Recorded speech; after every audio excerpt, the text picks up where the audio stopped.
کہ کہہ کے کہ پہاڑوں جیسے اعمال لے کے آئیں گے، پھر نبی پاک صلی اللہ علیہ وسلم نے فرمایا کہ فَيَجْعَلُهُ اللَّهُ هَبَاءً مَنْثُورًا، اللہ تعالیٰ ان سارے اعمال کو گرد و غبار بنا کے اڑا دے گا۔ اللہ اب یہ گرد و غبار بن کے اڑ گئے، صحابہ تو ڈر گئے، اللہ کے رسول صلی اللہ علیہ وسلم کی نشانی بتائیں تاکہ ہم ان میں سے نہ ہوں۔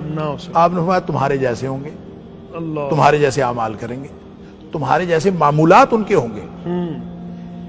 فرق صرف یہ ہے کہ اذا خلو بمحارم اللہ، جب وہ تنہائیوں میں ہوں گے، اللہ اکبر، تو انتہکوہا، جب وہ تنہائیوں میں اللہ کی حرمتوں کو پامال کریں گے، جب بھی کبھی ان کا تنہائیوں میں موقع ملے گا تو اللہ کی حرمتوں کو پامال کریں گے۔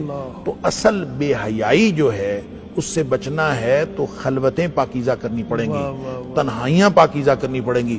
تنہائی پاکیزہ ہوتی ہے تو معاشرہ پاکیزہ ہوتا ہے، جب تنہائی پاکیزہ نہیں ہوتی۔ تو میں تو اس حدیث کے بارے میں اکثر سوچتا ہوں کہ یہ حدیث جب نبی پاک صلی اللہ علیہ وسلم کے دور میں آپ نے جب صحابہ کو سنائی ہوگی، ایک آدمی تنہا اللہ کی حرمتوں کو پامال کرے گا، تو تنہائی میں ایک آدمی اندر کنڈی لگا کے بیٹھا ہوا ہو تو وہ اس دور میں حرمتیں پامال ہی کیا کر سکتا ہے؟ اکیلا ہو ایک آدمی اور وہ اپنے کمرے میں بند ہو تو وہ کیسے حرمتیں پامال کر سکتا ہے؟ قیامت تک کے تو لیے یہ حدیث ہے ہی آج کے دور کے بارے میں۔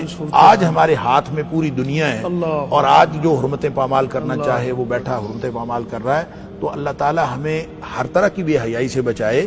تو بات معاشرے کی بے حیائی کو اگر آپ نے ٹھیک کرنا ہے اور اس کو حیا کی طرف لے کے جانا ہے تو تنہائیاں بھی پاک ہوں گی تو تب جا کے محفل پاک ہوگی۔